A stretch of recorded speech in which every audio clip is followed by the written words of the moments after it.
Hello my dear students.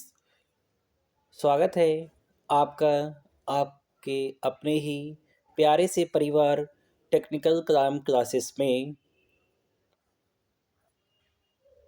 आज इस प्यारे से सेशन में मैं अप्लाइड फिजिक्स की marathon class means chapter 1 to chapter 6 के महत्वपूर्ण प्रश्नों के साथ उपस्थित हूँ। आशा करता हूँ कि आप सभी बहुत अच्छे से अपने एग्ज़ाम की प्रिपरेशन कर रहे होंगे और क्वेश्चंस को अच्छे से तैयार करके रखे होंगे। सो गाइस, यहाँ पर कुछ महत्वपूर्ण प्रश्न हैं जो कि आपको अच्छे से पढ़ के जाना है और एग्ज़ाम को अच्छे से 40+ मार्क्स लेकर आना है। सो गाइस, आशा करता हूँ कि आप लोग बहुत अच्छे से होंगे, शानदार होंगे, जानदार होंगे और अपनी अपनी प्रिपरेशन में जी जान से लगे होंगे। सो गाइस, चैप्टर नंबर 1 भौतिक विज्ञान मीन्स अनुप्रयुक्त भौतिकी का जो फर्स्ट क्वेश्चंस आपका आता है एग्ज़ाम में, वो क्वेश्चंस आपका है जो फर्स्ट आपका क्वेश्चंस आता है guys. So question number 1 to आप देखते रहिए। यहाँ पर जितने भी क्वेश्चंस आपको कराए जाएंगे वो सभी प्रश्न बहुत ही अनिवार्य है। सो गाइस, आप एक एक प्रश्न को अच्छे से सीखिए और एग्ज़ाम के सीने को चीर के आइए। पेपर कैसा भी हो, आप पेपर को 2 बार अवश्य पढ़ेंगे, क्योंकि फर्स्ट टाइम पेपर पढ़ने में जो कन्फ्यूज़न होती है वो कन्फ्यूज़न आप दूर करेंगे। क्योंकि पेपर को यदि आप फर्स्ट टाइम पढ़ते हैं तो मे भी आपके पेपर समझ में नहीं आता है। जब वही पेपर आप 1 से 2 बार पढ़ते हैं तब आपके समझ में आता है कि पेपर में क्या पूछा गया है। सो गाइस, स्टार्ट करता हूँ आज का क्वेश्चन नंबर 1। गाइस, आज का क्वेश्चन नंबर जो 1 है वो है आपका भौतिक राशियों का वर्गीकरण। भौतिक राशियों का वर्गीकरण। एंड यू नो कि जो भौतिक राशियां हैं उनको 2 भागों में डिवाइड किया गया है। पॉइंट नंबर जो फर्स्ट आपका है वो है मापन और मात्रक के आधार पर। मापन और मात्रक के आधार पर। एंड जो पॉइंट नंबर आपका सेकंड है गाइस, वो है आपका पॉइंट नंबर सेकंड है कि दिशा और परिमाण के आधार पर। दिशा और परिमाण के आधार पर गाइस बात करता हूँ पॉइंट नंबर फर्स्ट की, कि जो मापन और मात्रक के आधार पर भौतिक राशियां हैं उनको 3 भागों में डिवाइड किया गया है। पॉइंट नंबर फर्स्ट आपका है वो है आपका मूल राशियां। एंड सेकंड है व्युत्पन्न राशियां। सेकंड आपका है व्युत्पन्न राशियां। और जो थर्ड है वो है आपका पूरक राशियां। थर्ड आपका है पूरक राशियां। ये जो 3 आपकी राशियां हैं, मूल राशियां, व्युत्पन्न राशियां, पूरक राशियां, ये जो राशियां हैं इनको मापन और मात्रक के आधार पर डिवाइड किया गया है। सेकंड जो पॉइंट आपका है दिशा और परिमाण के आधार पर। दिशा और परिमाण के आधार पर भौतिक राशियों को 2 भागों में बांटा गया है, अदिश राशियां और सदिश राशियां। अदिश राशियां और सदिश राशियां। सो मूव करता हूँ सेकंड कि मूल राशियां क्या होती हैं। गाइस, क्वेश्चंस आपका यहाँ से आता है कि मूल राशियों से आप क्या समझते हैं। देन आपका आंसर क्या होगा कि बे भौतिक राशियां जो एक दूसरे से कैसी होती है, फ्री होती है, मीन्स स्वतंत्र होती है, इंडिपेंडेंट होती है, किसी पे डिपेंडेंट नहीं होती है। और ऐसी राशियों को क्या कहते हैं, फंडामेंटल क्वांटिटीज मीन्स मूल राशियां कहते हैं। मूल राशियों की संख्या कितनी होती है, तो गाइस ध्यान रखिएगा कि मूल राशियां आपकी 7 होती है। कितनी होती हैं, 7 होती हैं। फर्स्ट आपकी जो मूल राशि है वो है आपकी लंबाई, और लंबाई का जो मात्रक होता है वो मीटर होता है, जिसका प्रतीक मीटर का प्रतीक एम होता है। ओके गाइस, सेकंड आपका जो मूल राशि है वो है द्रव्यमान, और द्रव्यमान का जो मात्रक होता है उसको किलोग्राम में मेजरमेंट करते हैं, जिसका सिंबल केजी होता है। क्या होता है, केजी होता है। एंड बात करता हूँ थर्ड की। सो गाइस, थर्ड आपकी जो मूल राशि है वो है समय, और समय का मूल जो मात्रक है वो है सेकंड, क्योंकि समय को सेकंड में मेजरमेंट करते हैं, जिसका सिंबल एस होता है, या फिर आप SEC भी लिख सकते हैं। सेकंड, ओके गाइस, एंड जो फोर्थ आपकी है मीन्स फंडामेंटल क्वांटिटी, वो है विद्युत धारा। विद्युत धारा जिसका मूल मात्रक एम्पियर होता है, मीन्स विद्युत धारा को एम्पियर में मापते हैं, और जिसका प्रतीक जो सिंबल है वो ए होता है। सिंबल का इसका ए होता है। और जो नेक्स्ट हमारे यहाँ पर है फिफ्थ जो फंडामेंटल क्वांटिटी है, वो है टेम्परेचर मीन्स ताप, जिसको केल्विन में मेजरमेंट करते हैं। मात्रक इसका केल्विन होता है और सिंबल इसका के होता है। गाइस, सिक्स हमारी जो फंडामेंटल क्वांटिटी है वो है ज्योति तीव्रता। ज्योति तीव्रता को कैंडला में मेजरमेंट करते हैं, ये इसका मात्रक होता है और सिंबल इसका CD होता है। सिंबल इसका CD होता है। एंड लास्ट जो आपकी है फंडामेंटल क्वांटिटी, वो है पदार्थ की मात्रा मीन्स सबस्टेंस, जो यहाँ पर अमाउंट ऑफ सबस्टेंस होता है, जिसका मूल मात्रक मोल होता है और इसका सिंबल MOL मोल होता है। गाइस, ये आपकी 7 फंडामेंटल क्वांटिटीज़ है। कितनी है गाइस यहाँ पर? ये आपकी 7 फंडामेंटल क्वांटिटीज़ हैं। ये 7 फंडामेंटल क्वांटिटीज़ को आपको आना चाहिए। इसका नाम क्या होता है? लंबाई, द्रव्यमान, समय, विद्युत धारा, टेम्परेचर, ज्योति तीव्रता और पदार्थ की मात्रा। ये 7 जो फंडामेंटल क्वांटिटीज़ हैं, ये आप फिंगर पे याद रखिएगा। इसका मात्रक क्या होता है और उस मात्रक का प्रतीक क्या होता है। गाइस, मूव करता हूँ आज का क्वेश्चन नंबर फर्स्ट। गाइस, आपका क्वेश्चन नंबर फर्स्ट जो एग्जाम में पूछा जाता है, वो आपसे पूछते हैं कि मूल मात्रक एवं व्युत्पन्न मात्रक को परिभाषित कीजिए। मूल मात्रक और व्युत्पन्न मात्रक को परिभाषित कीजिए। सो गाइस, आपका जो फर्स्ट आंसर होगा यहाँ पर मूल मात्रक का, आप लिखेंगे कि मूल राशियों के मात्रक को ही मूल मात्रक कहते हैं। ओके गाइस, फंडामेंटल जो यूनिट होती है वो क्या होती है? जो आपके फंडामेंटल क्वांटिटी होती है उसकी ही जो यूनिट होती है उसी को आप फंडामेंटल यूनिट कहते हैं। गाइस, फंडामेंटल क्वांटिटी की जो यूनिट होती है उसको आप फंडामेंटल यूनिट मीन्स मूल मात्रक कहते हैं। जैसे कि लंबाई का यहाँ पर मात्रक मीटर होता है। सो गाइस, मीटर यहाँ पर फंडामेंटल आपका मात्रक हो गया। क्या यहाँ पर ये जो मीटर होता है ये आपका फंडामेंटल मात्रक होता है। जैसे कि गाइस, द्रव्यमान जो द्रव्यमान है, द्रव्यमान का मात्रक किलोग्राम, समय का मात्रक सेकंड होता है। पदार्थ की मात्रा का मात्रक क्या होता है? पदार्थ की मात्रा जो है, पदार्थ की मात्रा का मात्रक मोल होता है। सो गाइस, ये सभी आपके क्या हैं? ये आपके मूल मात्रक हैं। गाइस, मूल मात्रक आपको पता होना चाहिए कि मूल मात्रक क्या होते हैं। सेकंड बात करता हूँ कि व्युत्पन्न मात्रक क्या होते हैं? ये मूल मात्रक पे ही निर्भर होते हैं। मूल मात्रक पर जो मात्रक निर्भर होते हैं उसे आप व्युत्पन्न मात्रक कहते हैं। मीन्स ये आप कह सकते हैं कि जो व्युत्पन्न मीन्स डेराइव यूनिट्स होती हैं, ये डिपेंडेंट ऑफ फंडामेंटल यूनिट्स पर होती हैं। फॉर एग्जाम्पल, जैसे कि चाल का मात्रक क्या होता है? चाल का मात्रक मीटर पर सेकंड होता है। सो गाइस, मीटर यहाँ पर जो है ये किसका मात्रक है? दूरी का है। और समय किसका यहाँ पर मात्रक है? सेकंड का है। सो गाइस, चाल का मात्रक मीटर पर सेकंड ये दूरी और समय के मात्रक पर निर्भर है। सो इसको आप यहाँ पर व्युत्पन्न मात्रक के नाम से जानते हैं। गाइस, ध्यान रखिएगा कि चाल का मात्रक क्या होता है? मीटर पर सेकंड, जो कि फंडामेंटल यूनिट्स पर डिपेंड होता है।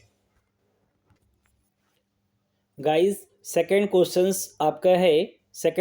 है आपका कि किसी भौतिक राशि की विमीय सूत्र और विमीय विश्लेषण से क्या तात्पर्य है? विमीय विश्लेषण की सीमाएं लिखिए। क्वेश्चंस आपका कंबाइंड बनेगा यहाँ पर कि किसी भौतिक राशि की विमा और उसका विमीय सूत्र तथा विमीय विश्लेषण से आप क्या समझते हैं, और जो विमीय विश्लेषण होता है उसकी सीमाएं क्या क्या होती हैं। सो गाइस, फर्स्ट आपकी हेडिंग यहाँ पर है विमा मीन्स डायमेंशन। सो गाइस, ध्यान रखिएगा कि किसी भौतिक राशि की विमाएं उन घातों या घातांकों को कहते हैं जिन्हें उस भौतिक राशियों के ठीक व्यक्त करने के लिए मूल राशियों के मात्रकों पर चढ़ाई जाती हैं। जो घातें आप मूल मात्रक पर लगाते हैं उन्हीं को आप विमा के नाम से जानते हैं। फॉर एग्जाम्पल, चाल बराबर दूरी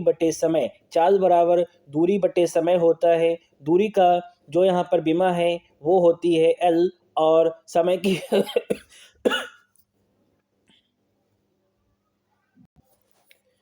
गाइस, समय की बीमा क्या होती है? समय की बीमा होती है टी। समय की बीमा टी होती है। सो गाइस, यहाँ से जो एल की घात यहाँ पर है वो है 1। टी को आप ऊपर लेके आएंगे तो क्या आ जाएगी यहाँ पर? टी की पावर -1। सो गाइस, ये जो 1 और -1 है इसी को आप क्या कहेंगे यहाँ पर? बीमा। मीन्स यहाँ पर चाल की बीमा में दूरी तथा समय में क्रमशः एक तथा जो -1 है इसी को हम बीमा के रूप में मीन्स L1 टी की पावर -1 के रूप में लिखते हैं। सो ये गाइस बीमा, इसको बीमा के नाम से जानते हैं। गाइस, बीमीय सूत्र क्या होता है? बीमीय सूत्र सेकंड आपकी जो हेडिंग है वो है बीमीय सूत्र मीन्स डायमेंशनल फार्मूला। किसी भी भौतिक राशि का बीमीय सूत्र वह व्यंजन मीन्स एक्सप्रेशन होता है जो ये दर्शाता है, जो क्या दर्शाता है कि किसी भौतिक राशि में किस मूल राशि की कितनी बीमाएं हैं।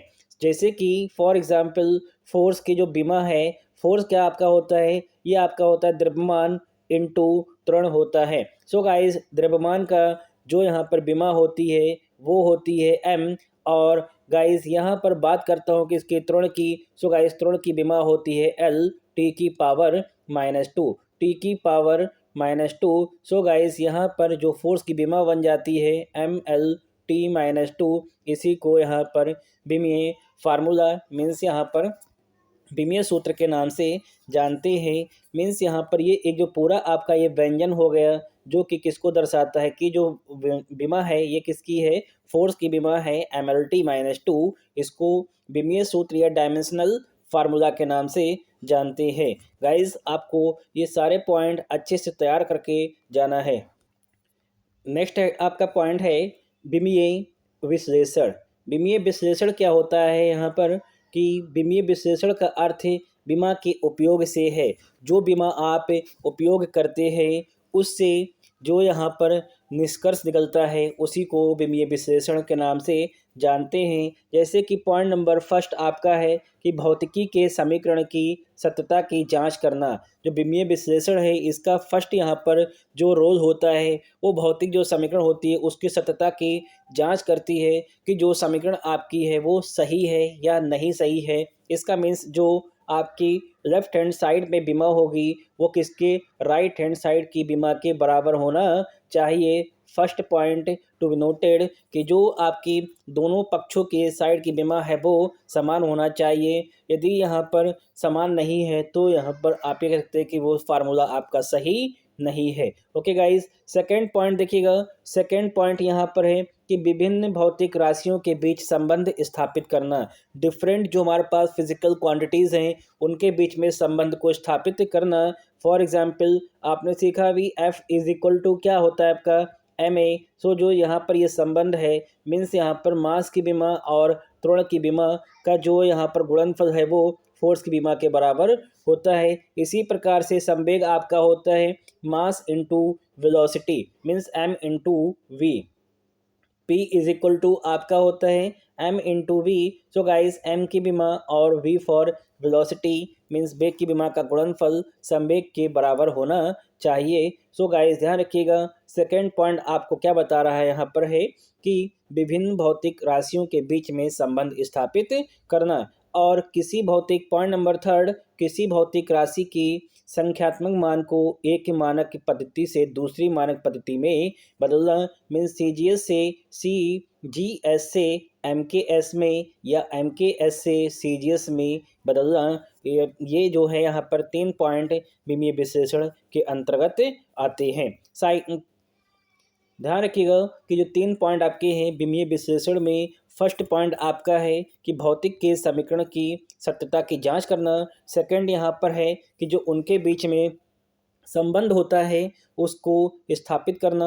और तीसरा पॉइंट यहाँ पर क्या है कि जो हमारे पास फिजिकल क्वांटिटी होती है उसका जो न्यूमेरिक मान होता है उसको एक पद्धति से दूसरे पद्धति में कन्वर्ट करना। जैसे कि फॉर एग्जांपल आपने सीखा होगा कि 1 न्यूटन को यदि आप किस में कन्वर्ट करते हैं? डाइन में, तो गाइस 1 न्यूटन को यदि आप डाइन में कन्वर्ट करते हैं कितना होता है 10⁵ यदि आप 1 जूल को किस में कन्वर्ट करते हैं आर्ग में। सो गाइस ध्यान रखिएगा कि एक आर्ग में कितने होते हैं 10⁷। सो गाइस ये जो यूनिट कन्वर्जन है ये भी आपका बिमीय विश्लेषण के अंतर्गत आता है।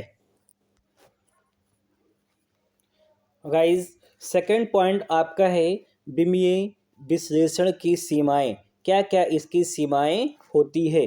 पॉइंट नंबर फर्स्ट, यह विधि नियतांक के विषय में कोई भी जानकारी नहीं देती है। फॉर एग्जाम्पल यदि कोई कांस्टेंट 2 पाई आ गया तो गाइस 2 पाई की कोई भी बीमा नहीं होती है। इसी प्रकार से 9 इंटू 10⁹ ये भी आपका एक नियतांक होता है।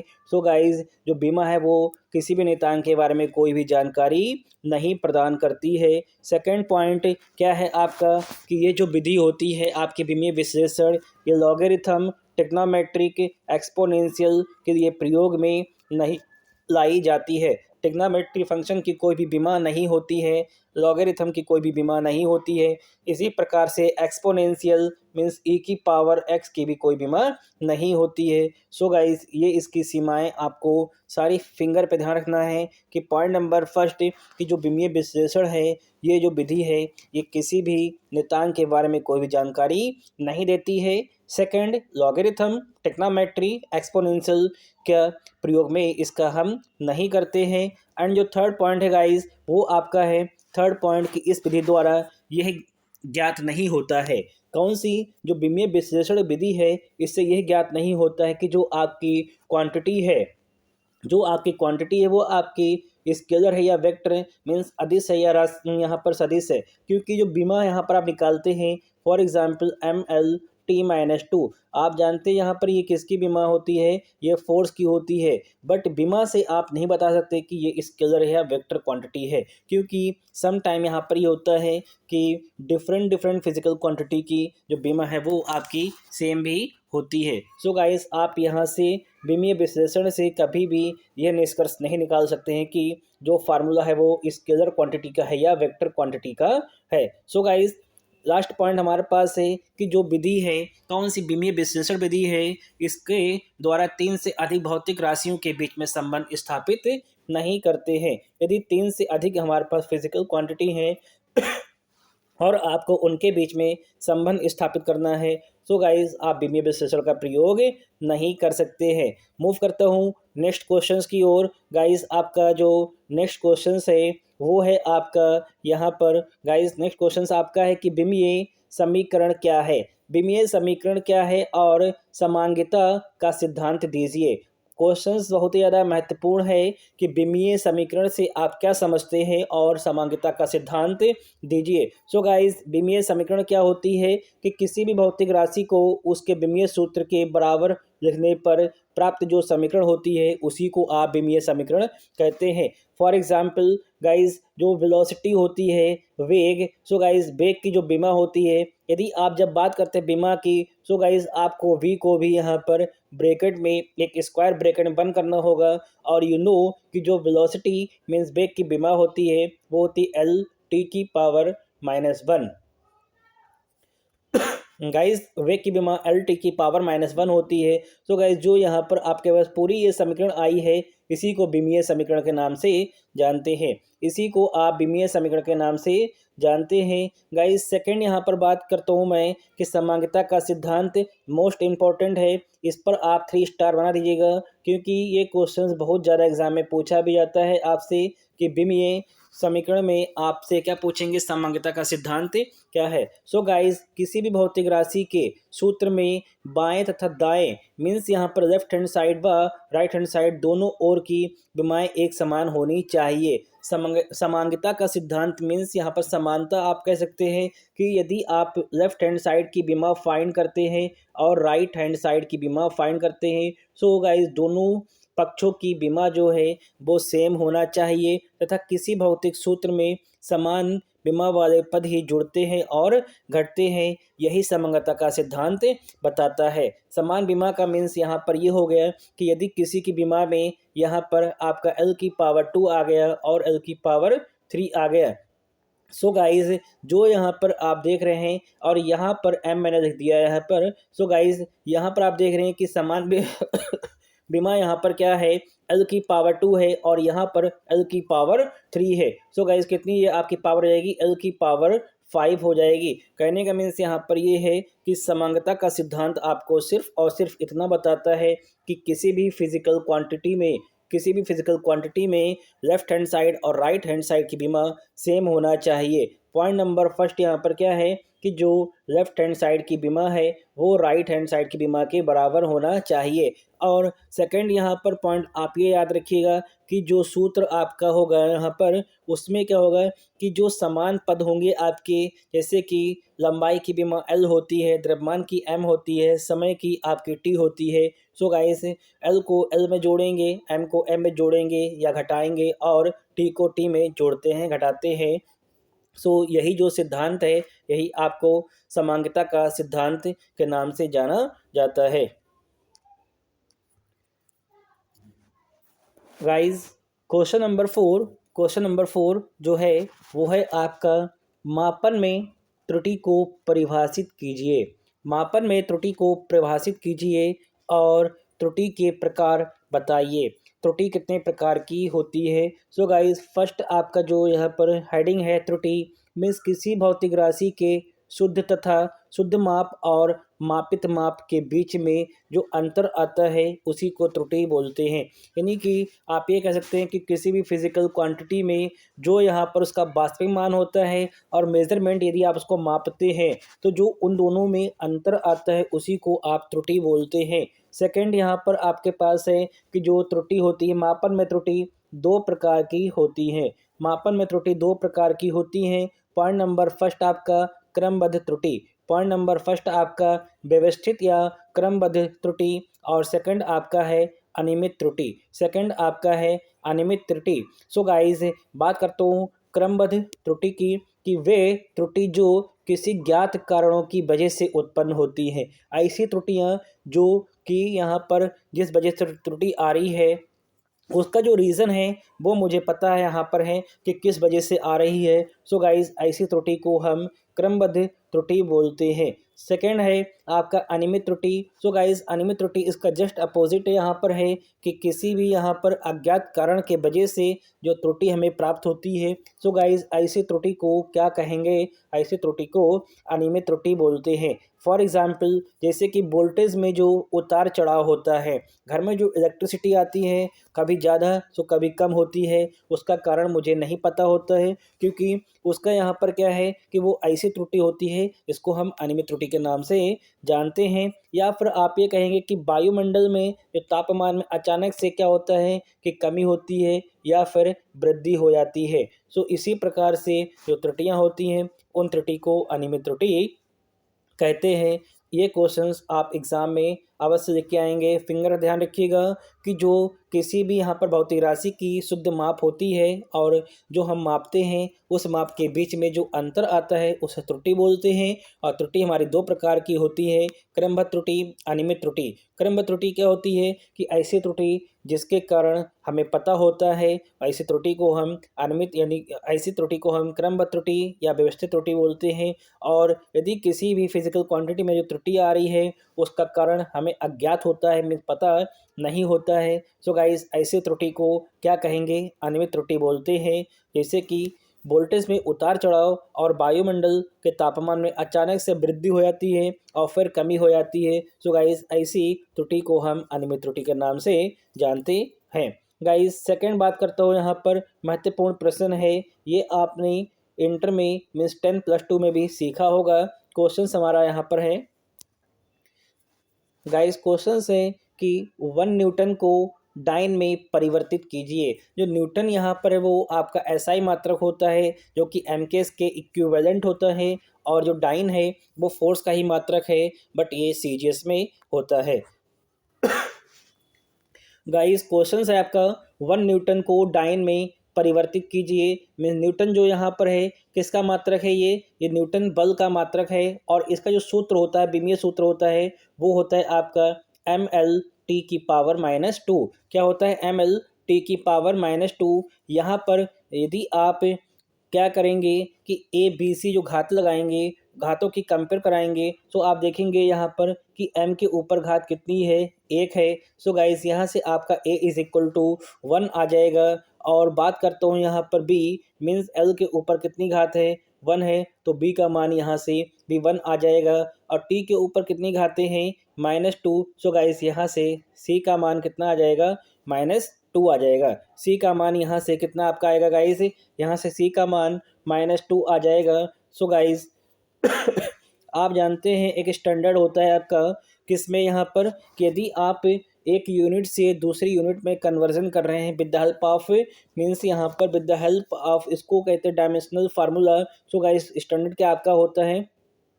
n2 is equal to n1 in bracket में m1 अपान में m2 की whole power a, l1 upon l2 की होल पावर b, t1 अपान t2 की होल पावर c। ये स्टैंडर्ड आपको पता होना चाहिए गाइस। अब आपको ध्यान ये रखना है कि n2 इज इक्वल टू कितना न्यूटन फोर्स है, ये आपका 1 न्यूटन है। कितना है ये, 1 न्यूटन है, तो n1 के स्थान पर 1 रख देंगे। m1 जो यहाँ पर है ये आपका यहाँ पर क्या है, द्रव्यमान है इन एमकेस पद्धति में। और द्रव्यमान का एमकेस पद्धति में जो मात्रक होता है वो होता है किलोग्राम। सो गाइस आप यहाँ पर किलोग्राम रखेंगे। और जो यहाँ पर m2 है वो m2 आपका सीजीएस पद्धति में द्रव्यमान का मात्रक होता है, और सीजीएस में द्रव्यमान का मात्रक ग्राम होता है। क्या होता है, ग्राम होता है। सो गाइस आप यहाँ पर 1 ग्राम रखेंगे।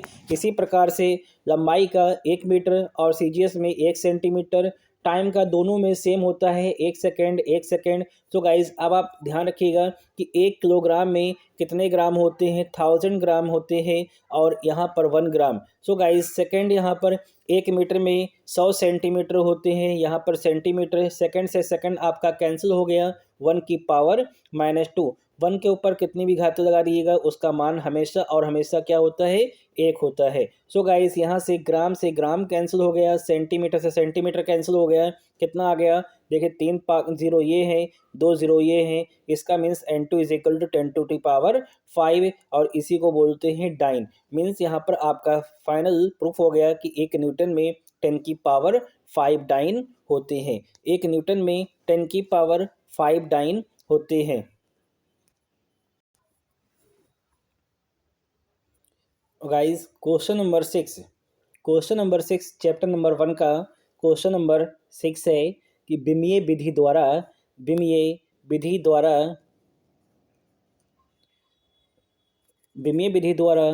दिखाइए कि, क्या आपको दिखाना है कि सरल लोलक के आवर्तकाल के ये जो समीकरण होता है t बराबर 2 पाई l अपान में g, t बराबर 2 पाई l अपान में g है, गलत है। क्या ऐसा यहाँ पर है कि जो आपका यहाँ पर t बराबर 2 पाई l अपान में g है ये सही नहीं है, आपको ये प्रूफ करना है। और यदि ये यहाँ पर आपका सही नहीं है तो इसका आपको सही समीकरण भी ज्ञात करना है। एक क्वेश्चंस यहाँ से आपसे पूछे जाने के चांसेस हैं। सो गाइस आप इस प्रकार के क्वेश्चंस को किससे, बीमा की सहायता से इसको सॉल्व करेंगे कि मीन्स वी नो दैट, यानी कि दिया गया जो समीकरण है वो क्या आपका है, दिया गया समीकरण t बराबर 2 पाई l अपान में g है, जिसको आप इक्वेशन नंबर 1 दे देंगे। और फिर आपने अभी एक सिद्धांत पढ़ा था यहाँ पर, समांगिता का सिद्धांत। वो सिद्धांत आपको क्या बताता है कि बाईं पक्ष की विमा बराबर दाईं पक्ष की विमा होना चाहिए। सो गाइस यहाँ पर आप लिखेंगे कि समांगिता के सिद्धांत के अनुसार बाएं पक्ष की विमा बराबर दाएं पक्ष की विमा होना चाहिए। सो गाइस t4 यहाँ पर क्या है, टाइम पीरियड है, आवर्तकाल है, मीन समय है, और समय की विमा यहाँ पर क्या होती गाइस, t होती है। आप इसको t लिखेंगे। और यहाँ पर अभी आपने क्या पढ़ा था कि विमीय विश्लेषण की सीमाओं में जो नियतांक होता है वो कोई भी जानकारी नहीं देता है। सो गाइस 2 पाई की कोई बीमा नहीं होती है। आप किसकी बीमा लिखेंगे, लंबाई की बीमा क्या होती है, l होती है। और g यहाँ पर क्या है, गुरुत्वीय त्वरण है, जिसकी बीमा l t की पावर -2 होती है। सो गाइस यहाँ से आप देखिएगा l से l आपका कैंसिल हो गया, जो t की पावर -2 है अंश में जब ये जाएगी घात तो क्या हो जाएगी, पॉजिटिव, क्योंकि हर में ये निगेटिव है हर में ये नेगेटिव है, अंश में जाके क्या हो जाएगी, पॉजिटिव हो जाएगी। सो गाइस यहाँ से क्या प्रूफ हो गया कि t बराबर t की पावर 2। मीन्स यहाँ पर बाएं पक्ष की जो बीमा है वो दाएं पक्ष बीमा के इक्वल टू नहीं है, मीन्स नॉट इक्वल टू है। दोनों पक्षों की बीमा जो यहाँ पर है कैसी है, रॉन्ग है। ये समीकरण हमारा कैसा यहाँ पर गाइस हो गया, ये समीकरण गलत हो गया। अब इसकी आपको सही समीकरण लिखना है, कैसे लिखेंगे।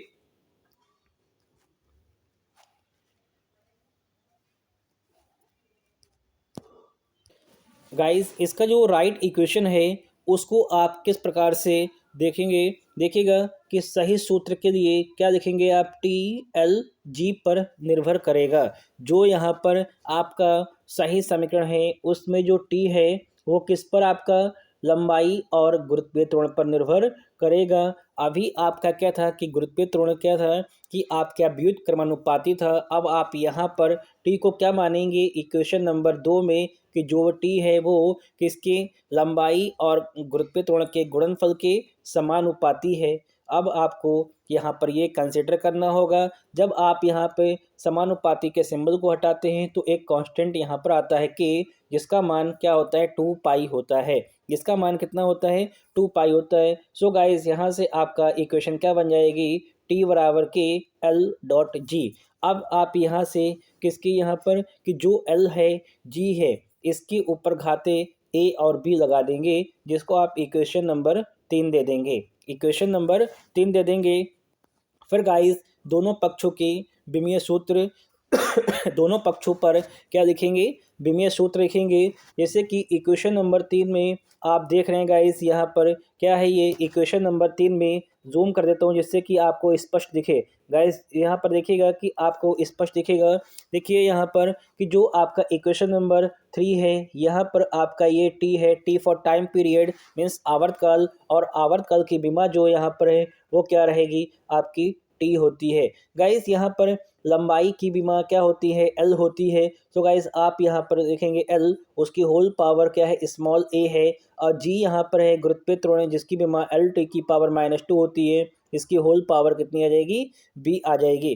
गाइस सेकंड देखिए कि यहाँ पर भी एल है और यहाँ पर भी एल है। सो गाइस यहाँ पर एल की पावर स्मॉल ए है, यहाँ पर बी है। सो ओवरऑल आप कह सकते हैं कि एल की पावर ए प्लस बी, आधार सेम होने पर घाते जुड़ती हैं, और टी की पावर -2 इंटू बी कितना हो जाएगा, -2b हो जाएगा। अब गाइस इसको आप इक्वेशन नंबर 4 दे दीजिएगा और समीकरण नंबर 4 में दोनों पक्षों की बीमाओं की कंपेयर करा दीजिएगा।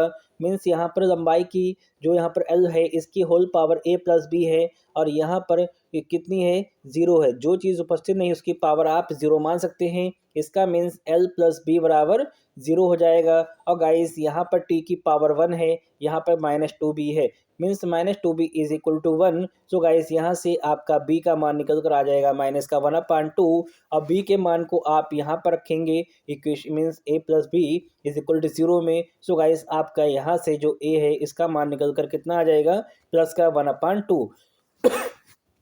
सो गाइस यहाँ से आपको ए और बी के मान प्राप्त हो गए। ए का मान हाफ है एंड बी का मान -1/2 है। यही ए और बी के मान को आप इक्वेशन नंबर किस में यहाँ पर रख देंगे, इक्वेशन नंबर 3 में रख देंगे, सॉरी इक्वेशन नंबर 2 में रख देंगे।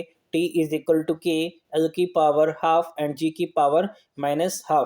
हाफ का मीन्स होता है अंडर रूट और जी की पावर -1/2 है। सो गाइस जो -1/2 है वो वहाँ पर आपका क्या आ जाएगा, टी इज इक्वल टू के का मान 2 पाई, और यहाँ पर एल है आपका जी में अपान में आ जाएगा नेगेटिव, दोनों की पावर हाफ है, पावर हाफ का मीन्स होता है अंडर रूट। सो गाइस ये आपका सही समीकरण प्राप्त हो गया, ये आपका सही समीकरण प्राप्त हो गया। यहाँ से आपका एक क्वेश्चन आने के चांसेस हैं। गाइस क्वेश्चन नंबर 7 आपका है कि एक प्रयोग में पाई गई राशियां ए, बी, सी तथा एक्स निम्न सूत्र से ज्ञात किया जाता है।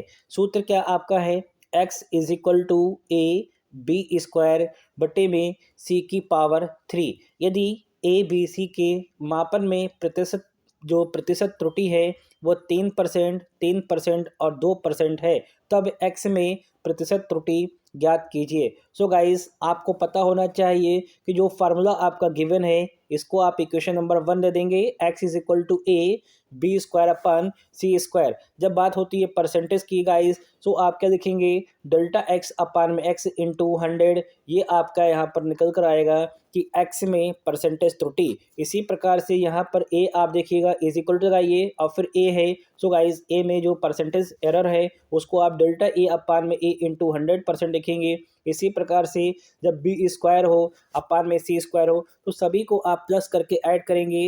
यदि आपका वो न्यूमरेटर में हो या डिनोमिनेटर में हो, दोनों में साइन जो यूज़ होता है वो गाइस आपका क्या होता है, प्लस यूज़ होता है। गाइस फार्मूले में आप चाहे पावर नेगेटिव हो या पॉजिटिव हो उसको आप प्लस साइन के साथ में यूज़ करेंगे।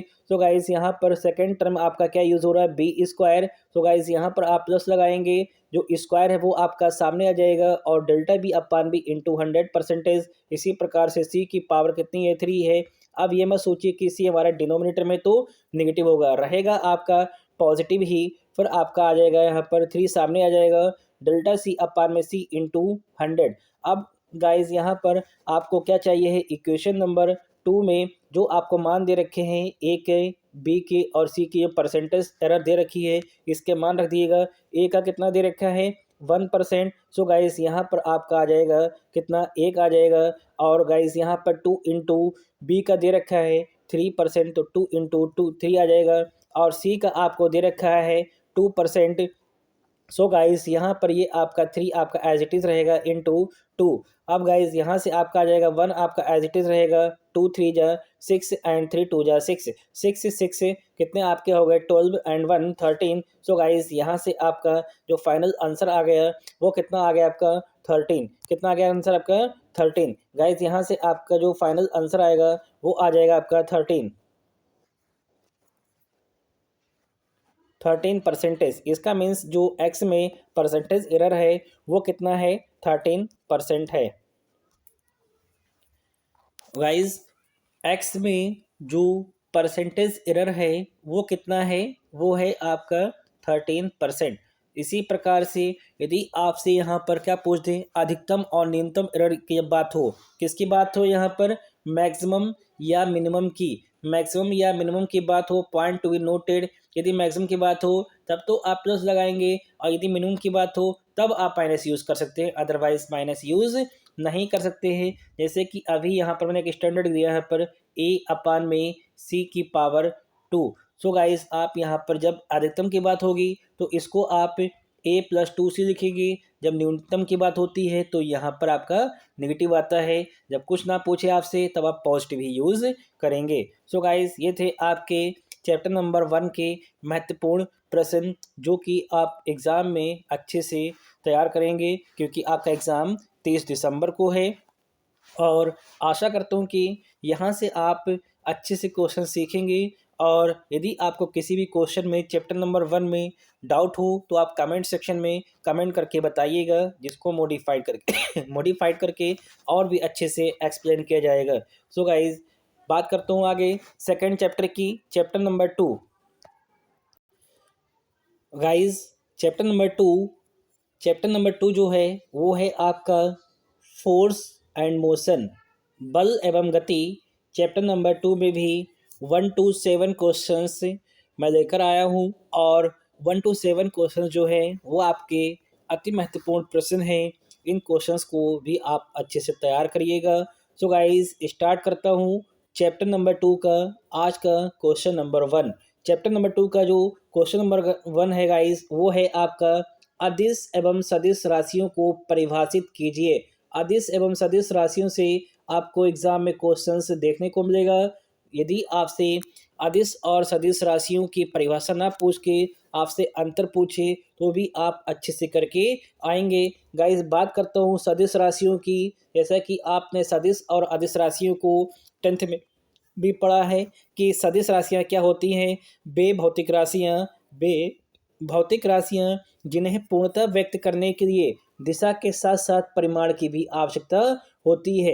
मीन्स सदिश राशियों में दिशा के साथ साथ परिमाण, मीन्स परिमाण के साथ साथ दिशा की भी आवश्यकता होती है। तो ऐसी राशियों को क्या कहते हैं, सदिश राशियाँ कहते हैं। जैसे कि एग्जाम्पल बल, वेग, विस्थापन, त्वरण आदि, ये जो सभी राशियाँ हैं ये आपके कौन सी राशियाँ हैं, ये सदिश राशियाँ हैं। गाइस सेकंड पॉइंट आपका है अदिश राशियाँ। सो गाइस अदिश राशियाँ क्या होती हैं? बेभौतिक राशियाँ जिन्हें पूर्णतः व्यक्त करने के लिए केवल और केवल परिमाण की आवश्यकता होती है, दिशा की कोई भी आवश्यकता नहीं होती है, उन्हें अदिश राशियों के नाम से जानते हैं। उन्हें अदिश राशियों के नाम से जानते हैं, जैसे कि एग्जाम्पल चाल, दूरी, द्रव्यमान, कार्य, ये सभी जो राशियां हैं फिजिकल क्वांटिटी है, ये कैसी आपकी है? स्केलर क्वांटिटी है, मीन्स अदिश राशियां हैं। गाइस ये आपकी अदिश राशियां हैं। मूव करता हूँ क्वेश्चन नंबर 2 की ओर। सो गाइस क्वेश्चन नंबर जो 2 है वो है आपका क्वेश्चन नंबर 2 कि दो सदिशों के अदिश एवं सदिश गुणनफल से क्या समझते हैं? दो हमारे पास क्या है यहाँ पर कि सदिश है कि अदिश, दो सदिशों के अदिश एवं सदिश गुणनफल से आप क्या समझते हैं? ओके गाइस, ध्यान रखिएगा कि दो आपके पास यहाँ पर क्या है? वेक्टर हैं। एक को वेक्टर आप ए मान सकते हैं तो दूसरे को आप यहाँ पर बी मान सकते हैं। एक को आप वेक्टर ए मानेंगे और दूसरे को बी मानेंगे। सदिश में क्या होता है? आपका क्रॉस होता है और अदिश में क्या होता है? आपका डॉट प्रोडक्ट होता है। ये जो आपके यहाँ पर दो आपके पास हैं मीन्स क्रॉस प्रोडक्ट, इसको बोलते हैं। ये आपका क्या होता है? ये सदिश होता है। और ये जो सेकंड आपका डॉट वाला है इसको क्या बोलते हैं? अदिश गुणनफल बोलते हैं। ये आपका अदिश होता है। Okay guys, means scalar product and vector product आपसे क्वेश्चन में पूछा जाएगा। सो गाइस आप इसको किस प्रकार से परिभाषित करेंगे?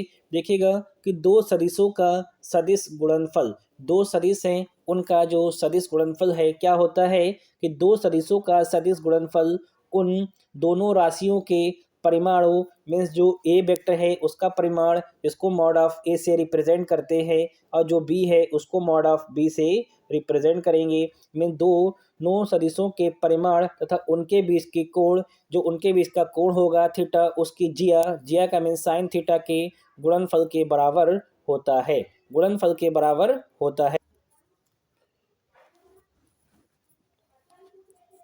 उनके बीच के कोण की जिया के गुणनफल के बराबर होता है तथा दिशा, जो दिशा होती है दोनों सदिशों मीन्स ए और बी के कैसी होती यहाँ पर है? परपेंडिकुलर होती है, मीन्स लंबवत होती है। यदि वेक्टर ए और वेक्टर बी के बीच का कोण क्या है? थीटा है। यदि दो वेक्टर हैं ए और वी और दोनों के बीच का कोण क्या है? यहाँ पर थीटा है। सो गाइज वेक्टर ए और वेक्टर बी का जो सदिश गुणनफल होता है ए क्रॉस बी, जिसको ए क्रॉस बी से रिप्रेजेंट करते हैं, वो क्या आपका होगा? Mod of a mod of b sine theta और एन कैप। एन कैप, जो एन कैप है ये किसको रिप्रेजेंट करता है? इकाई सदिश है जो कि ए और बी के कैसा यहाँ पर है? लंबवत होता है। ए और बी के लंबवत होता है। So guys a cross b is equal to mod of a dot mod of b sine theta n cap, इसी को आप सदिश गुणनफल के नाम से जानते हैं। गाइस सेकंड पॉइंट है दो सदिशों का अदिश गुणनफल। जैसा कि अभी आपको बताया था कि अदिश में डॉट प्रोडक्ट होता है। सो गाइस दो सदिशों का अदिश गुणनफल उन दोनों सदिशों के परिमाणों तथा उनके बीच की कोण के कोज्या, मीन्स यहाँ पर अदिश में कोज्या और सदिश में ज्या, कोज्या का मीन्स कॉस थीटा के गुणनफल के बराबर होता है। यदि वेक्टर ए और वेक्टर बी के बीच के कोण को थीटा से रिप्रेजेंट करें, यदि आप ध्यान रखिएगा ए और बी के बीच का कोण क्या है? थीटा है। सो गाइज वेक्टर ए और वेक्टर बी का जो अदिश गुणनफल है मीन्स डॉट प्रोडक्ट है वो mod of a mod of b cos theta होता है। कितना होता है? Mod of a mod of b cos theta. So guys अदिश एंड सदिश गुणनफल से एक क्वेश्चन यहाँ से आने के चांसेस बनते हैं। मूव करता हूँ क्वेश्चन नंबर, आज का question number third chapter number 2 का question number third, chapter number 2 का क्वेश्चन नंबर थर्ड। क्या है क्वेश्चन नंबर थर्ड? कि कोणीय वेग को परिभाषित कीजिए। कोणीय वेग को परिभाषित कीजिए और कोणीय वेग तथा रेखीय वेग में संबंध स्थापित कीजिए। गाइस क्वेश्चंस आपका महत्वपूर्ण है, इस पर आप ट्रिपल स्टार बनाते चलिएगा। ट्रिपल स्टार का मीन्स है कि एग्ज़ाम में आने के चांसेस 99% हैं। एग्ज़ाम में आने के चांसेस के 99% हैं कि कोणीय बेग क्या होता है कि वृत्तीय गति करते हुए किसी कण का समय के साथ जो कोणीय विस्थापन में परिवर्तन होता है उसे हम किस नाम से, कोणीय बेग के नाम से जानते हैं। किसके नाम से जानते हैं, कोणीय बेग के नाम से जानते हैं। फॉर एग्जाम्पल ध्यान रखिएगा गाइस, ये कोई आपका क्या यहाँ पर है, वृत्तीय पथ है। ये क्या है आपका वृत्तीय पथ है जिसका सेंटर यहाँ पर O है और कोई एक पार्टिकल कहाँ पर आपका था, A पॉइंट पर था।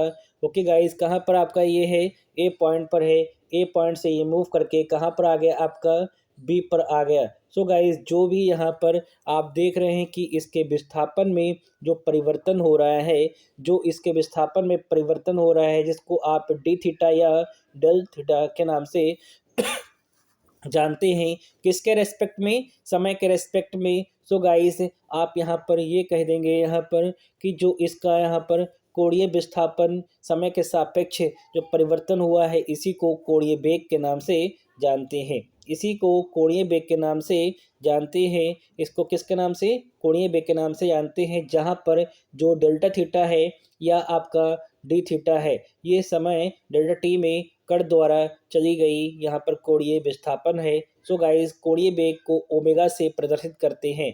कोणीय बेग को ओमेगा से प्रदर्शित करते हैं। ओमेगा इज इक्वल टू कोणीय विस्थापन बटे में समय कितना यहाँ पर है आपका, कोणीय विस्थापन को डेल्टा थीटा और यहाँ पर समय अंतराल को डेल्टा टी से रिप्रेजेंट करेंगे। ये आपका स्टैंडर्ड बन जाएगा। डेल्टा थीटा किस में आपका होता है, रेडियन में, टाइम आपका सेकंड में होता है। सो गाइस, कोणीय बेग का मात्रक रेडियन पर सेकंड होता है। कितना होता है, रेडियन पर सेकंड। सेकंड गाइस, यहाँ पर आपका डेरिवेशन है। जो डेरिवेशन है वो क्या आपका यहाँ पर है कि कोणीय बेग और रेखीय बेग में क्या संबंध होता है। कोणीय बेग और रेखीय बेग में संबंध आपसे पूछते हैं।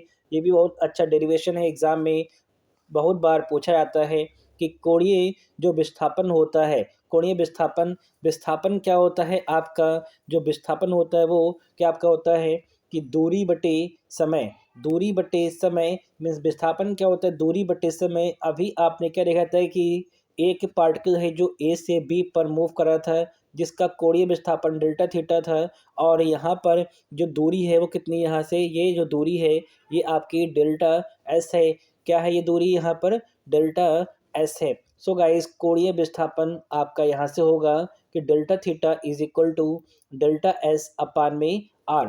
ये कहाँ से आता है गाइस, आपने एक फार्मूला पढ़ा था कि चाप बराबर क्या होता है, चाप बराबर आपका होता है कोण इंटू रेडियस, कोण इंटू रेडियस होता है। सो गाइस, यहाँ से आप किसको फाइंड करेंगे, जो डेल्टा थीटा है उसको आप फाइंड करेंगे जो कि कोण है। सो गाइस, क्या बन जाएगा, चाप बटे में रेडियस। चाप कितना यहाँ से आप देख रहे हैं, ये आपका डेल्टा एस है और इसकी रेडियस कितनी है, आर है। तभी यहाँ से कोणीय विस्थापन डेल्टा एस अपान में आर निकल कर आया है। कितना आया यहाँ से, डेल्टा एस अपान में आर। अब गाइस, इसमें क्या करेंगे आप, दोनों पक्षों में डेल्टा टी से भाग करा दिएगा।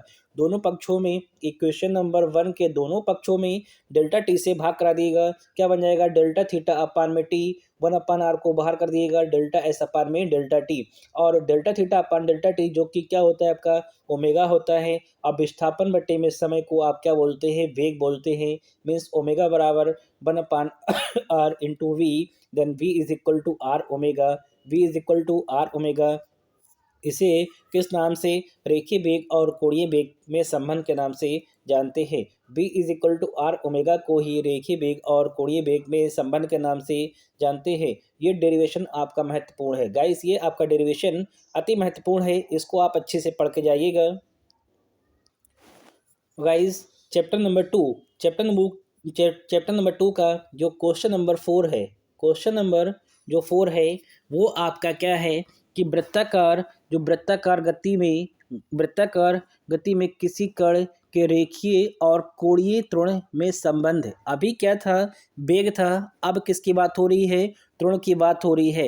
रेखीय त्वरण को किससे रिप्रेजेंट करते हैं, ए से, और जो कोणीय त्वरण होता है जिसको अल्फा से रिप्रेजेंट करते हैं। इन दोनों में क्या संबंध है, ये आपसे पूछा गया है। एंड यू नो दैट, आप जानते हैं कि कोणीय त्वरण क्या होता है।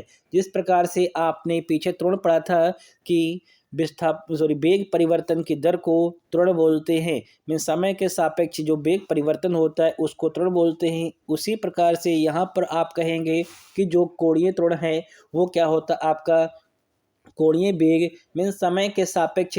जब समय के सापेक्ष की बात होती है तो आप अपान में क्या लिखेंगे, डी टी, और किसका, कोणीय वेग जो कि डी ओमेगा होता है। सो गाइस कोणीय त्वरण alpha is equal to D omega upon में डी टी कितना होता है, डी ओमेगा अपान में डी टी होता है। और जो पीछे अभी जस्ट हम लोगों ने प्रूफ किया था B is equal to are omega, जिसको आप यहाँ से इक्वेशन नंबर 1 दे देंगे। v is equal to are omega, यहाँ से ओमेगा को फाइंड करिए, क्या बन जाएगा आपका, जो r आपका मल्टीपल में है ओमेगा के साथ में, ये v के डिवाइड में आ जाएगा, इसको आप इक्वेशन नंबर 2 दे दिएगा। ओके गाइस, यहाँ से आपका जो ओमेगा का मान आया है इसको इक्वेशन नंबर जो आपकी फर्स्ट है इसको इक्वेशन नंबर ए दे देंगे, तो इक्वेशन नंबर ए में पुट कर देंगे। सो गाइस क्या आपका बन जाएगा, alpha is equal to D over D T, और ओमेगा का मान कितना रख देंगे, बी अपान में आर, बी अपान में आर। ओके गाइज, आर आपका कांस्टेंट है तो 1 अपान आर आपका बाहर आ जाएगा, क्या बन जाएगा, डी वी अपान में D T, the rate of change of velocity with respect to time that is called, इसको क्या बोलते हैं कि समय के सापेक्ष जो वेग परिवर्तन होता है उसी को त्वरण बोलते हैं, मीन्स ए के नाम से जानते हैं। सो गाइज यहाँ से आपका बन जाएगा अल्फा इज इक्वल टू 1 अपान में आर इंटू ए, जो आपका आर ये डिवाइड में है, ये अल्फा के साथ में क्या करेगा, गुणा करेगा। सो गाइस यहाँ से आपका final answer A is equal to R alpha, A is equal to R alpha. इसी को रेखीय त्वरण और कोणीय त्वरण में संबंध के नाम से जानते हैं। डेरिवेशन महत्वपूर्ण है, आप ये डेरिवेशन को अच्छे से तैयार करके जाइएगा। छोटे छोटे डेरिवेशन हैं, यदि आप एक बार प्रैक्टिस करेंगे आपको याद हो जाएंगे। गाइस चैप्टर नंबर 2 का क्वेश्चन नंबर 5, चैप्टर नंबर 2 का क्वेश्चन नंबर 5 है, अभिकेंद्र त्वरण को परिभाषित कीजिए। अभिकेंद्र त्वरण को परिभाषित कीजिए एवं इसका व्यंजक व्युत्पन्न कीजिए। मीन्स अभिकेंद्र जो त्वरण है इसको किस प्रकार से प्राप्त करते हैं, इसका जो एक्सप्रेशन है आपसे वो पूछा गया है और इसकी डेफिनेशन पूछी गई है। सो गाइस डेफिनेशन में आप क्या लिखेंगे कि जब कोई कण किसी वृत्ताकार मार्ग पर एक समान चाल से गति करता है, जो आपका यहाँ पर ये आप देख रहे हैं कि ये कैसा आपका मार्ग है, वृत्ताकार मार्ग है, और इस मार्ग पर यदि कोई कण किसी एक समान चाल से, जो उसकी स्पीड है वो समान रहेगी, उससे यदि वो गति करता है तो क्या कहेंगे यहाँ पर, तब समय के साथ कण की यहाँ पर जो कण है उसकी दिशा में परिवर्तन होता रहता है। जो कण है उसके समय के सापेक्ष में दिशा में परिवर्तन होता है।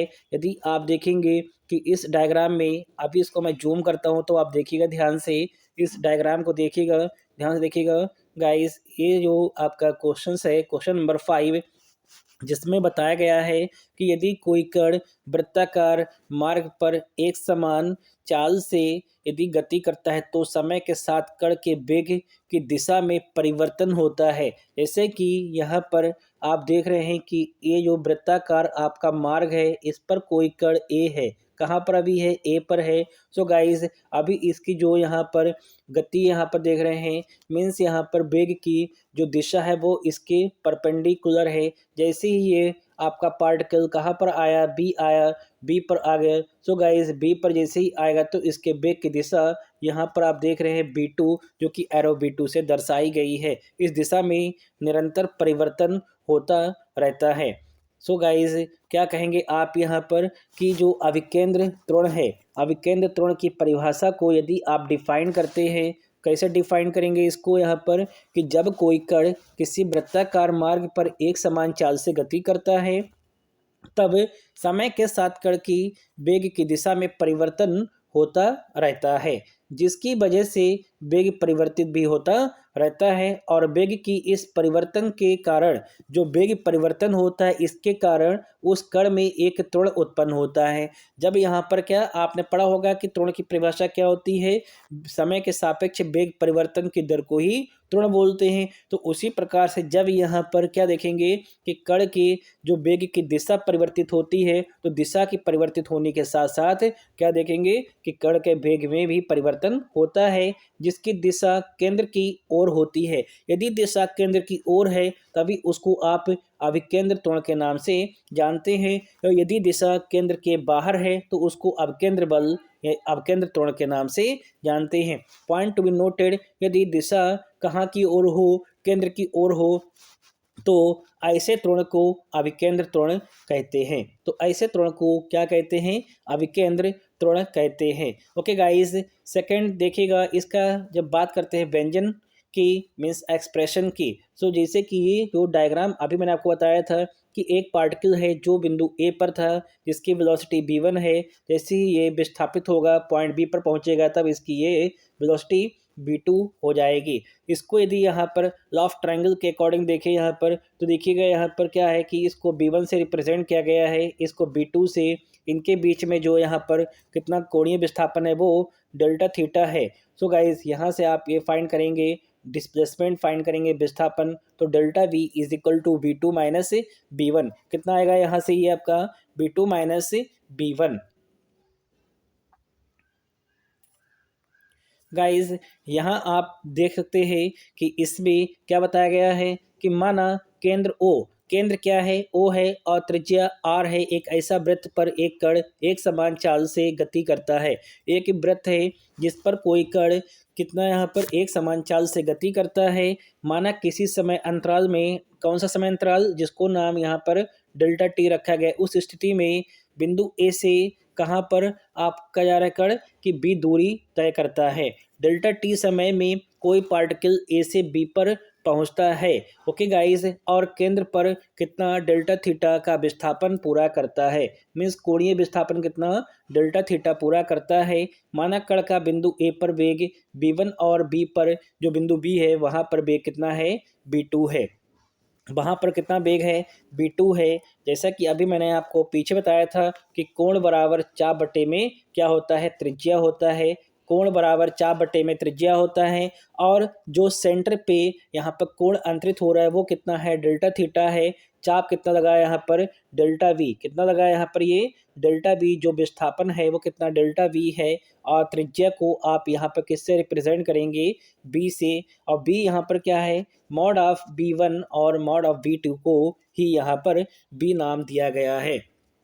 ओके गाइस, तो गाइस यहाँ से आप ध्यान रखिएगा कि जो डेल्टा थीटा होता है, डेल्टा थीटा अभी आपने पीछे पढ़ा यहाँ पर कि कोणीय विस्थापन क्या होता है, यहाँ पर डेल्टा एस अपान में आर आ जाता है, क्योंकि डेल्टा थीटा आपका चाप बटे त्रिज्या से आया था। और सेकंड पॉइंट यहाँ पर कि जो आपका यहाँ पर डेल्टा थीटा का मान है, इसको समीकरण नंबर किसमें यहाँ पर रख देंगे, इस इक्वेशन में रख देंगे कि डेल्टा थीटा का मान डेल्टा एस अपान में आर। इसको जूम करते हैं तब समझिए इसको भी अच्छे से। गाइस यहाँ पर क्या है कि जो डेल्टा थीटा का मान है डेल्टा एस अपान में आर, इसको आप यहाँ पर रखेंगे is equal to delta B upon में आर। दोनों पक्षों में क्या करिएगा, डेल्टा टी से भाग कर दिएगा। यहाँ पर 1 अपान आर को एज इट इज़ रखिए, और डेल्टा थीटा जो यहाँ पर आपका डेल्टा एस है, इसको आप किससे यहाँ पर डिवाइड करेंगे, डेल्टा टी से करेंगे। यहाँ पर 1 अपान वी को एज इट इज़ रखिएगा, डेल्टा वी को भी डेल्टा टी से डिवाइड करा दिएगा। Okay guys, delta S upon में delta T, delta S upon में डेल्टा टी मीन्स समय के सापेक्ष विस्थापन परिवर्तन की दर को क्या बोलते हैं, वेग बोलते हैं। और वेग परिवर्तन की दर को क्या बोलते हैं, त्वरण बोलते हैं। सो गाइस यहाँ से आपका आ जाएगा 1 अपान आर इंटू बी और 1 अपान बी इंटू ए। ओके गाइस, जो भी आपका ये डिवाइड में है, ये बी से गुणा करके क्या हो जाएगा, B square means 1 upon R V square is equal to A. यहाँ से आपका ए इज इक्वल टू कितना आपका आ गया, बी स्क्वायर अपान में आर, बी स्क्वायर अपान में आर। गाइस यहाँ से आपका ए इज इक्वल टू आ गया बी स्क्वायर अपान में आर। गाइस यहाँ से आपका ए इज इक्वल टू जो आया है, A is equal to V square upon में आर, इसी को अभिकेंद्र त्वरण के नाम से जानते हैं। इसी को अभिकेंद्र त्वरण के नाम से जानते हैं। मूव करते हैं question number 6। Question number 6 guys, chapter number 2 का क्वेश्चन नंबर 6 क्या है? अभिकेंद्र बल और अपकेंद्र बल को परिभाषित कीजिए। अभिकेंद्र बल और अपकेंद्र बल को परिभाषित कीजिए। जैसा कि अभी मैंने आपको बताया था, यदि बल की दिशा केंद्र की ओर है, यदि बल की दिशा केंद्र की ओर है तो ऐसे बल को अभिकेंद्र बल, और यदि बल की दिशा केंद्र के बाहर की ओर है तो ऐसे बल को अपकेंद्र बल के नाम से जानते हैं। ओके गाइस, जैसे कि यहाँ पर डिफाइन किया गया है, अभिकेंद्र बल क्या होता है? एक समान वृत्तीय गति करते हुए कण पर, एक समान वृत्तीय गति करते हुए कण पर केंद्र की ओर लगने वाले बल को क्या कहेंगे? अभिकेंद्र बल कहते हैं। यानी कि कोई यहाँ पर आपका पार्टिकल है, यदि वो एक समान गति करता हुआ केंद्र की ओर एक बल लगाता है तो ऐसे बल को अभिकेंद्र बल कहते हैं। माना m द्रव्यमान का एक पिंड है जो कि r त्रिज्या के वृत्त पर एक समान चाल से गति कर रहा है, एक समान चाल से गति कर रहा है, तब अभिकेंद्र बल क्या होता है? आपका द्रव्यमान इंटू अभिकेंद्र त्वरण। तब क्या आपका यहाँ से आएगा? द्रव्यमान इंटू अभिकेंद्र त्वरण। जैसा कि गाइस अभी आपको बताया था कि जो अभिकेंद्र त्वरण आपका आया था v² आया था और द्रव्यमान m, तो यहाँ से अभिकेंद्र मीन्स यहाँ से आपका अभिकेंद्र बल F is equal to mv²/r, और बल का मात्रक क्या होता है? न्यूटन होता है। सो गाइस सेकंड बात करता हूँ अब केंद्र बल की। ये क्या होता है? जब कोई कण एक समान वृत्तीय गति करता है तो उस कण पर एक बल कार्य करता है और जिसकी दिशा कहाँ होती है? केंद्र से बाहर की ओर होती है, केंद्र से बाहर की ओर होती है, तथा परिमाण तथा ऐसे बल को किस नाम से? अपकेंद्र बल के नाम से जानते हैं। ऐसे बल को अपकेंद्र बल के नाम से जानते हैं। ओके गाइस, अपकेंद्र बल का भी मान सेम होता है mv²/r, mv²/r। डिफरेंस कितना होता है? सिर्फ डायरेक्शन का होता है, सिर्फ और सिर्फ डायरेक्शन का होता है। यदि बल की डायरेक्शन कहाँ की ओर है कि टुवर्ड सेंटर है, देन यू कैन से, तब आप उसको अभिकेंद्र बल कहेंगे। यदि away from the centre, centre से बाहर की ओर है तो उसको आप अपकेंद्र बल के नाम से जानते हैं। मूव करता हूँ आज का क्वेश्चन नंबर 7, चैप्टर नंबर 2 में क्वेश्चन नंबर 7 की ओर। गाइस आज का क्वेश्चन नंबर जो 7 है वो है आपका क्वेश्चन नंबर 7। देखिएगा क्या है गाइस आपका चैप्टर नंबर 2 का क्वेश्चन नंबर 7 कि रेखीय संवेग संरक्षण का सिद्धांत बताइए। रेखीय संवेग संरक्षण का सिद्धांत बताइए। ओके गाइस, यदि दो या दो से अधिक वस्तुओं के निकाय पर, यदि दो या दो से अधिक वस्तुओं के निकाय पर कोई बाह्य बल ना कार्य करे, यदि कोई दो या दो से अधिक वस्तुएं हैं या उन पर कोई बाह्य बल कार्य ना करे तो उस निकाय का जो संपूर्ण वेग होता है उसको संरक्षण अथवा नियत नियत रहता है। जो उसका यहाँ पर संपूर्ण यहाँ पर संवेग है वो कैसा आपका यहाँ पर? संरक्षित। संरक्षित का मीन्स होता है रिमेंस कांस्टेंट, मीन्स नियत रहता है, और इसे ही संवेग संरक्षण का नियम या सिद्धांत कहते हैं। इसे ही क्या कहते हैं? संवेग संरक्षण का सिद्धांत के नाम से जानते हैं। न्यूटन की गति के देखिए यहाँ पर जो नियम है, कौन सा? द्वितीय नियम है, सेकंड यहाँ पर नियम है F is equal to M A, जहाँ से आता है। तो गाइस यहाँ पर F is equal to M A, यहाँ पर क्या होता है? dv/dt, dv/dt होता है। सो गाइस यहाँ से m dv/dt, जो m इंटू डी है इसको क्या बोलते हैं? संवेग बोलते हैं, मीन्स dp। संवेग को क्या कहेंगे? dp/dt।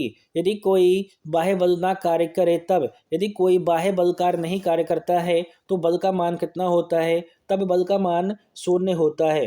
तब बल का मान कितना होता है? शून्य होता है। यहाँ पर फोर्स को 0 रखेंगे तब यहाँ से जो आपका संवेग होगा उसका भी मान कितना रहेगा? आपका 0 रहेगा, मीन्स नियतांक आएगा। यहाँ से क्या आएगा आपका? ये नियतांक आता है। मीन्स देखिएगा यहाँ पर गाइस डेल पी को आप डीपी भी बोल सकते हैं, और इसको आप क्या कहेंगे? डीपी इज इक्वल टू 0, और 0 यहाँ यानी कि जो आपने डिफ्रेंसिएशन किया पी का वो किसका यहाँ पर? 0, और 0 किसका होता है? नियतांक का होता है। 0 किसका होता है? नियतांक का होता है। सो गाइस एक यहाँ पर क्वेश्चंस है, क्वेश्चन को देखिएगा। क्या क्वेश्चंस क्या आपका यहाँ पर है? गाइस क्वेश्चंस आपके सामने है कि यदि ए बराबर दिस एंड बी बराबर दिस, परस्पर कैसे हैं, लंबवत है, तो m का मान बताइए। यदि कि a और b परस्पर लंबवत हैं तो गाइस आपने अभी जस्ट एक स्टैंडर्ड सीखा था यहाँ पर कि mod of a dot mod of b is equal to A B cos theta, A B cos theta. और यदि आप यहाँ पर थीटा को कितना रखेंगे, 90 डिग्री रखेंगे, और कॉस 90 कितना होता है, कॉस 90 जीरो होता है, जो कि यहाँ पर जीरो को यदि आप a डॉट बी से गुणा कराते हैं दैट बिकम्स जीरो, मीन्स ये पूरा टर्म आपका क्या हो जाएगा गाइस, ये पूरा टर्म आपका जीरो हो जाएगा। यदि दो सदिश परस्पर लंबवत होते हैं तब उनका डॉट जो प्रोडक्ट होता है वो किसके इक्वल टू होता है, जीरो के इक्वल टू होता है। किसके इक्वल टू होता है, जीरो के इक्वल टू होता है। आप यहाँ पर गाइस क्या रखिएगा, ए का मान और बी का मान रखिएगा। ए का मान कितना है गाइस, यहाँ पर जो ए का मान है वो है आपका 3i plus M J, 3i plus M J. और यहाँ पर जो बी का मान है वो कितना आपका यहाँ पर है गाइस, यहाँ पर जो बी का मान है वो है 2i माइनस 2j और प्लस एम के इज इक्वल टू जीरो। क्या कराइएगा यहाँ पर, आई डॉट आई की गुणा करा दिएगा जे की जे से और के की के से। सो गाइस यहाँ पर आई का जो कोफिशिएंट है वो है 3 और यहाँ पे कितना है 2, माइनस का 2, तो 3 इंटू माइनस 2 कितना आ गया यहाँ से -6।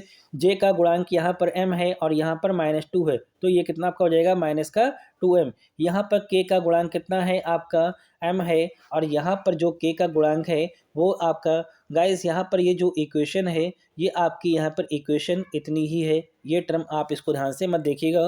ओके गाइस, सो गाइस यहाँ पर आपका आ जाएगा ये कितना आ जाएगा, k का गुणांक यहाँ पर नहीं है तो ये जीरो हो जाएगा। ओके गाइस, माइनस का 6 इज इक्वल टू ये 2m यहाँ पर आके हो गए आपके पॉजिटिव के, कितना हो गया पॉजिटिव के 2 3 जा 6, 2 3 जा 6। गाइस यहाँ से आपका m का जो मान आया कितना आ गया, -3, -3। ये बेसिक क्वेश्चंस आपके आ जाएंगे डॉट प्रोडक्ट से या क्रॉस प्रोडक्ट से, आप इसको भी अच्छे से करके आइएगा क्योंकि आपने स्केलर एंड वेक्टर प्रोडक्ट अच्छे से सीख रखा है। क्योंकि सदिश गुणनफल में क्या होता है कि दो आपके पास सदिश होते हैं ए और बी, वो किसके उनका परिमाण जो होता है वो किसके यहाँ पर ज्या के गुणनफल के बराबर होता है, और जो अदिश होता है उसमें दोनों सदिश ए और बी का जो परिमाण है यहाँ पर वो कोज्या के गुणनफल के बराबर होता है। ओके गाइस, सो गाइस ये थे आपके अनुप्रयुक्त भौतिकी पेपर फर्स्ट के चैप्टर 1 और चैप्टर 2 के महत्वपूर्ण प्रश्न। यदि आपको किसी भी प्रश्न में किसी प्रकार का कोई डाउट हो तो आप कमेंट सेक्शन में कमेंट करिएगा, और यदि आप आगे भी चैप्टर की इसी प्रकार से वीडियोस चाहते हैं तो कमेंट सेक्शन में आकर कमेंट करके बताइए, तो मैं आपको आगे भी चैप्टर 3 4 5 6 की भी वीडियोस लेकर अच्छे से आऊँगा। क्योंकि आगे के चैप्टर आपके बहुत महत्वपूर्ण हैं, जिसमें कि आप जानते हैं कि इसमें आपसे फैक्टर ऑफ सेफ्टी, सुरक्षा गुणांक जिसको बोलते हैं, stress, strain, okay guys, Prabha के प्रकार कितने होते हैं। ओके, थर्मल का जो आपका चैप्टर है थर्मल वो बहुत महत्वपूर्ण है कि मोड ऑफ हीट ट्रांसफ़र कितने प्रकार के होते हैं। मैंने आपको महत्वपूर्ण प्रश्न बताया था कि कन्वेक्शन, कंडक्शन और रेडिएशन, ये तीन जो हैं वो मोड ऑफ हीट ट्रांसफ़र हैं। ओके गाइस, जीरोथ लॉ क्या है, फर्स्ट लॉ क्या है और सेकेंड लॉ क्या है।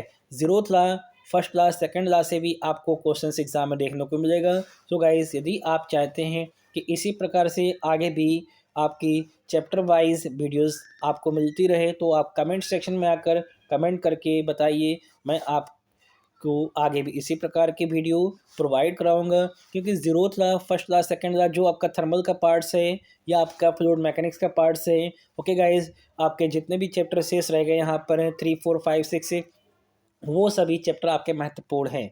ओके गाइज, तो आप चैप्टर नंबर 1 और चैप्टर नंबर 2 की अच्छे से आज प्रैक्टिस करिएगा। यदि आप किसी भी क्वेश्चन में कोई डाउट हो तो आप कमेंट सेक्शन में कमेंट अवश्य करके बता दीजिएगा। ओके गाइज, मिलता हूँ नेक्स्ट टाइम नए चैप्टर के साथ में, नए जोश के साथ में। इसी प्रकार से लगे रहिए और अपने एग्ज़ाम को अच्छे से अच्छा करके आइए। ओके, मिलता हूँ नेक्स्ट टाइम में। Take care, bye bye.